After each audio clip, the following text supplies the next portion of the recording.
Vladimir Putin और Donald Trump अगले हफ्ते मुलाकात कर सकते हैं। इस मुलाकात की खास बात यह है कि पुतिन अपनी शर्तों पर ट्रंप से मिल रहे हैं। डोनाल्ड ट्रंप भी पुतिन के सामने बेबस नजर आ रहे हैं।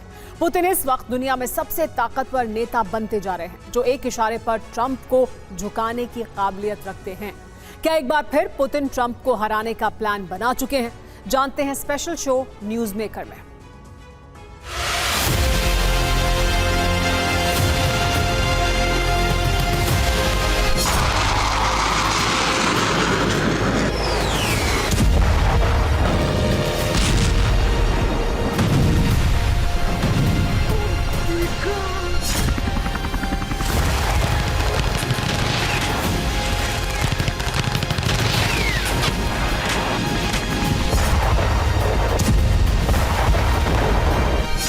बदल जाएगा युद्ध।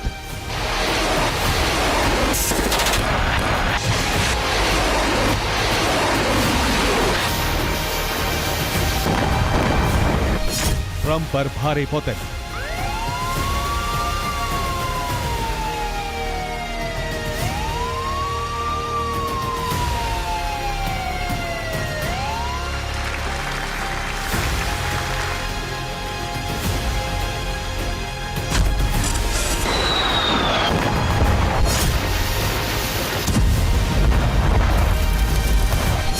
पुतिन ने ट्रंप को फंसा लिया।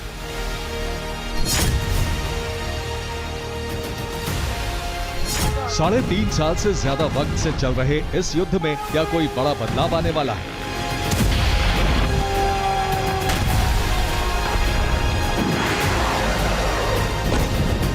क्या पुतिन एक एक करके ट्रंप पर भारी पड़ते जा रहे हैं?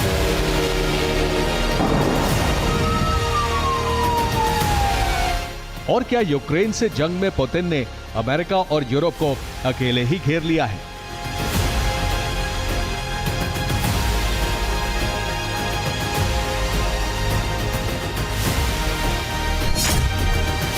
पुतिन के बढ़ते कद को समझने के लिए यह तस्वीर और इसके पीछे की कहानी जाननी जरूरी है। पुतिन के साथ हैं स्टीव विटकॉफ, ट्रंप के दूत। यह तस्वीर इस बात का सबूत है कि पुतिन ने कैसे डोनाल्ड ट्रंप को कूटनीति में मजबूर कर दिया है। इतना मजबूर कि ट्रंप अब पुतिन से मिलने के लिए किसी तीसरे देश में जाने को तैयार हैं। वो डोनाल्ड ट्रंप खुद को मजबूत और सबसे बड़ा डील मेकर होने का दावा करते हैं, पुतिन के सामने कमजोर साबित होते नजर आ रहे हैं। और इस तस्वीर को देखिए, भारत के एनएसए अजीत डोवाल, जिन्होंने पुतिन से मुलाकात के बाद ऐलान कर दिया कि पुतिन जल्द ही भारत का दौरा कर सकते हैं। भारत के प्रधानमंत्री नरेंद्र मोदी ने भी एक्स पर पुतिन से डिटेल में बातचीत की जानकारी दी। यह पुतिन की बढ़ती ताकत का दूसरा सबूत है। पुतिन के बढ़ते कद की यह तीसरी तस्वीर है। जल्द ही पुतिन शी जिनपिंग से भी मुलाकात करेंगे। एससीओ मीटिंग के दौरान भारत के प्रधानमंत्री नरेंद्र मोदी, पुतिन और शी जिनपिंग तीनों एक स्टेज पर होंगे।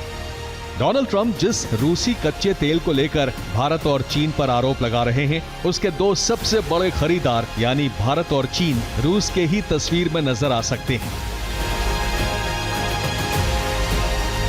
ये तीनों तस्वीरें इस बात की तरफ इशारा कर रही हैं कि व्लादिमीर पुतिन दुनिया की राजनीति में इस वक्त सबसे बड़ी शख्सियत, सबसे बड़े डील मेकर और सबसे बड़े निर्णायक बनते जा रहे हैं।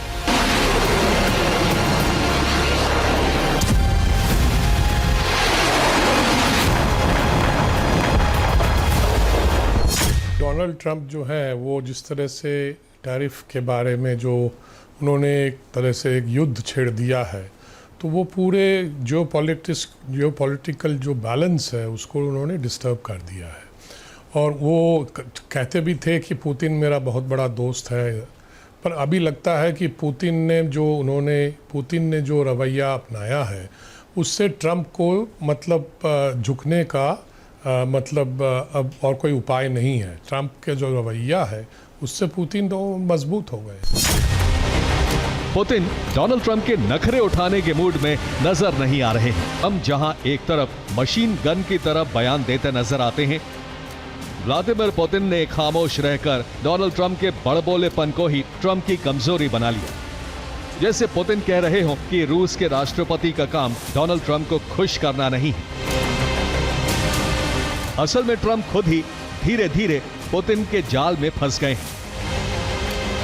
पहले ट्रंप की शर्त थी कि वो पुतिन से तभी मिलेंगे जब पुतिन ज़ेलेंस्की से मुलाकात करेंगे। पुतिन ने इस शर्त को भी अनदेखा कर दिया। अब हार कर ट्रंप बिना ज़ेलेंस्की के ही पुतिन से सीधे मिलेंगे। अब इन तस्वीरों पर भी नजर डालिए। ये यूएई के प्रेसिडेंट मोहम्मद बिन जायद अल नाहयान है। यूएई अमेरिका का दोस्त रहा है, लेकिन मॉस्को में इस मीटिंग को पुतिन की बढ़ती ताकत और मिडिल ईस्ट में उनके बढ़ते रोल की तरह भी देखा जा सकता है। ट्रंप ने पूरी दुनिया पर टैरिफ लगाकर खलबली मचा दी है।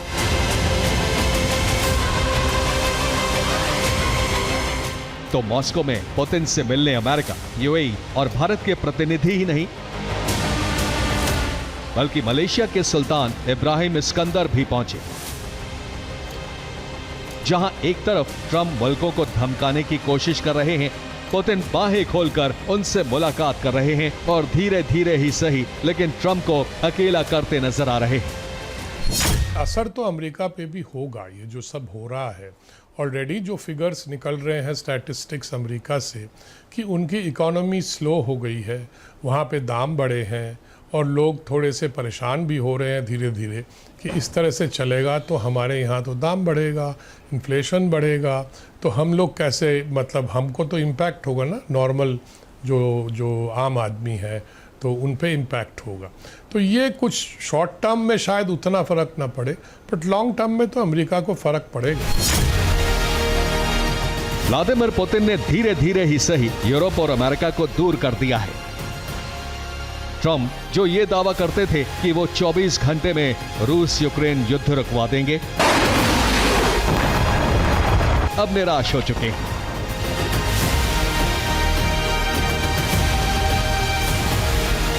पुतिन इस वक्त दुनिया का सबसे बड़ा गठबंधन बनाने की तरफ है, जिसमें नॉर्थ कोरिया, चीन से लेकर मिडिल ईस्ट, सेंट्रल एशिया और यूरोप के कई देश भी हैं। अफगानिस्तान, ईरान जैसे इस्लामिक देश भी कम्युनिस्ट रूस से गठबंधन में फायदा देख रहे हैं। एशिया में अमेरिका से ज्यादा दखल रूस का होता जा रहा है।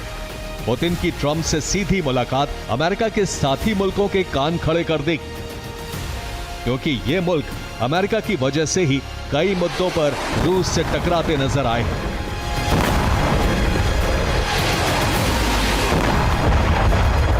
जियोपॉलिटिक्स में ऐसा होता है, एडजस्टमेंट्स हो जाते हैं, डील्स हो जाती हैं कभी कभी म्यूचुअली, जब इंटरेस्ट में होता है।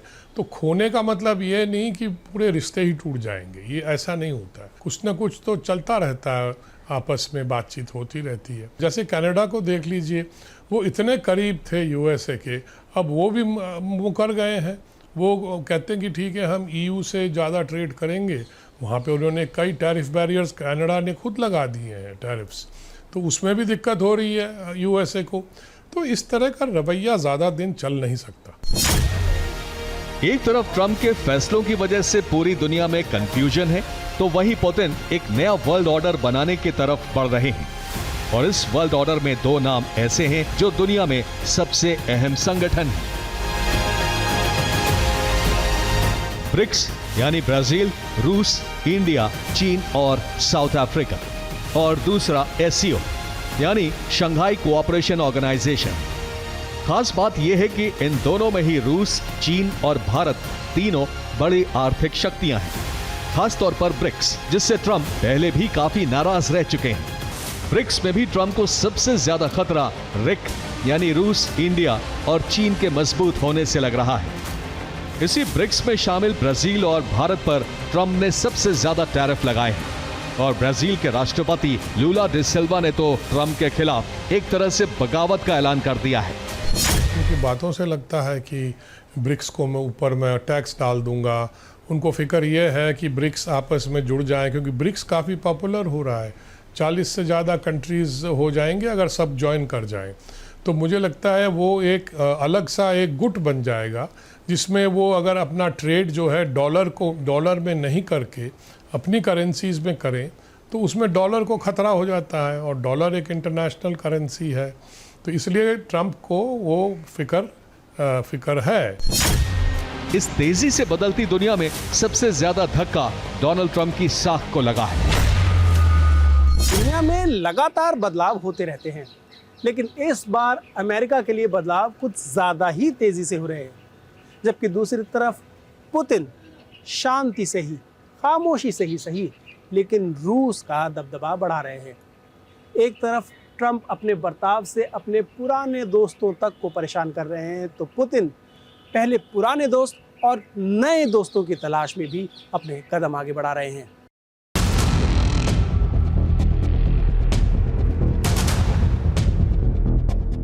सख्त रुख, कड़क मिजाज और रूस पर पूरी पकड़।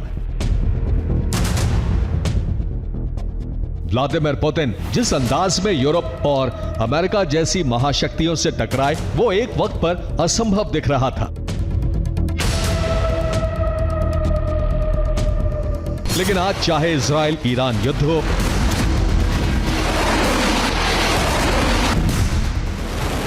मिडिल ईस्ट में जंग हो, यूरोप से टकराव हो, हर जगह पुतिन का कद बढ़ता नजर आ रहा है। जो रूस कोल्ड वॉर के बाद बिल्कुल बिखर चुका था, उसे ना सिर्फ संभाला बल्कि रूस को एनर्जी और हथियारों का एक बड़ा निर्यातक भी बना दिया।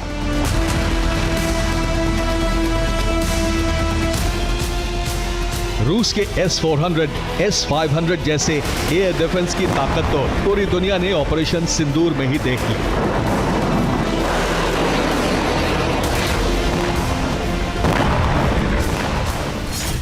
S-400 system, which we had recently bought, has been a game changer. The range of that system has really kept their aircraft away from their weapons like those long-range glide bombs that they have. They've not been able to use any one of those. इसके अलावा रूस 5th generation fighter jet Su-57,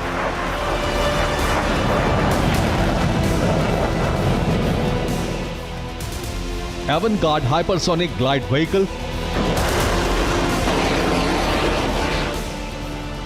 9M730 Bure West Nick nuclear powered cruise missile,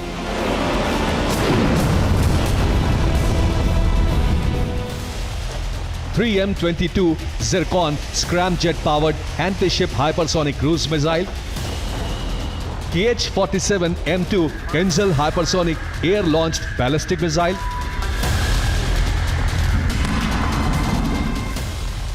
Poseidon unmanned underwater vehicle, RS-28 Sarmat liquid fueled, MIRV equipped super heavy ICBM जैसे खतरनाक हथियार भी।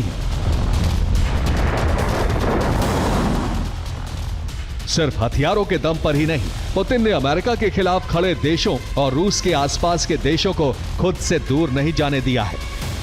सबसे बड़ा मुल्क है रशिया, मतलब टेरिटरी अगर लें तो, और उनके लोग काफ़ी मतलब मजे हुए हैं, टेक्नोलॉजी में बहुत एडवांस्ड है। और ऐसी बात नहीं है, उन्होंने लड़ाइयाँ लड़ी हैं। सेकेंड वर्ल्ड वॉर में उन्होंने जो लड़ाई लड़ी थी उसके बिना तो जीत नहीं सकते थे जर्मनी के खिलाफ। रशिया को घुटने टिकाना, ये जो उनकी बातें शुरू में कर रहे थे, ये तो वो सपना देख रहे थे। पुतिन को मतलब एक कोने में बिठा के उनके घुटने टिकवाना इतना आसान नहीं है। ट्रंप ने दूसरी बार राष्ट्रपति बनने के बाद ज्यादातर विदेशी फंडिंग को रोक दिया। USAID जैसी संस्थाओं को अमेरिका सॉफ्ट पावर की तरह इस्तेमाल करता था। उनके बंद होने से चीन और रूस को खाली जगह भरने का मौका भी मिल गया है। पुतिन न सिर्फ एशिया बल्कि यूरोप और अफ्रीका के कई देशों को भी अपने साथ लाने की कोशिश में है। रूस ने 2008 में जॉर्जिया, 2014 में क्राइमिया को रूस में मिलाया और सीरिया में असद का साथ देकर अपनी ताकत भी दिखाई है।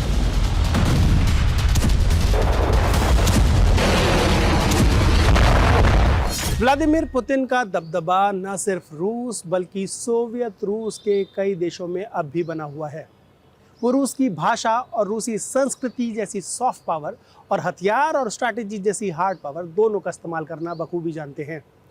उनके उलट डोनाल्ड ट्रंप ने अमेरिका की सबसे बड़ी ताकत यानी अर्थव्यवस्था को ही अमेरिका की कमजोरी बना लिया है। दूसरी तरफ पुतिन ने अपनी कमजोरियों का फायदा उठाया। पुतिन ने अपने शुरुआती दौर में कच्चे तेल और गैस के दाम बढ़ाकर रूस की कमाई बढ़ाई, अर्थव्यवस्था को भी काफी हद तक खोला। साथ ही एक समान इनकम टैक्स, कम प्रॉफिट टैक्स और नए कानून बनाए। इस दौरान रूस में गरीबी आधी रह गई और जीडीपी तेजी से बढ़ी। उन्होंने रूस में कड़ी कार्रवाई भी की, जिससे जनता का भरोसा उनमें जागा। खासतौर पर चेचेन विद्रोहियों के वक्त पुतिन ने रूस एशिया और यूरोप में फैला हुआ है। रूस की सीमाएं चीन और अमेरिका तक से लगी हुई हैं। इतने बड़े देश को संभालना और पूरी दुनिया की राजनीति में अपनी पकड़ मजबूत करना आसान नहीं है। इसलिए ये जानना भी जरूरी है कि आखिर पुतिन हैं कौन।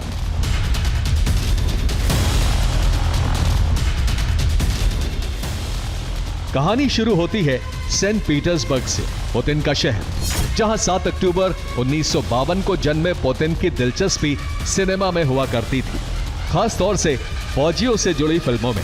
पुतिन ने अपने इस शौक के साथ लॉ की पढ़ाई की, कराटे जूडो की ट्रेनिंग ली, फिर रूस की खुफिया एजेंसी केजीबी में चुन लिए गए। वहां तेजी से आगे बढ़े, लेफ्टिनेंट कर्नल की पोस्ट तक पहुंच गए। उधर 1991 में सोवियत संघ बिखर गया।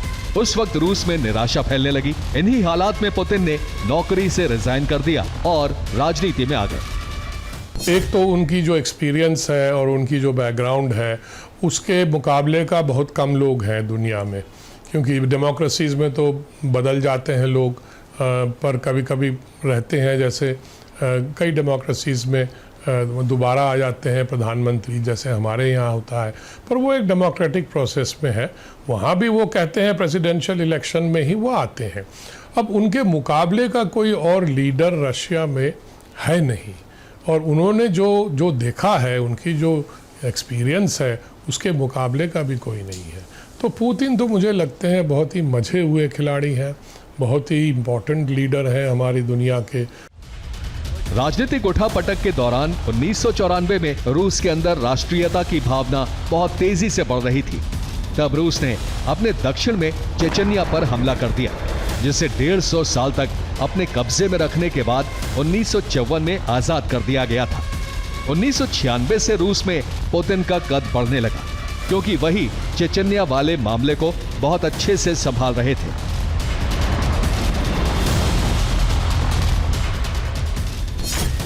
आगे 1999 में रूस के प्रेसिडेंट बोरिस येल्सिन को इस्तीफा देना पड़ा। उन पर कई तरह के आरोप थे। पुतिन ने यही अपना अंदाज दिखाया और फिर पुतिन रूस के प्रेसिडेंट बन गए। व्लादिमीर पुतिन एक रहस्य है।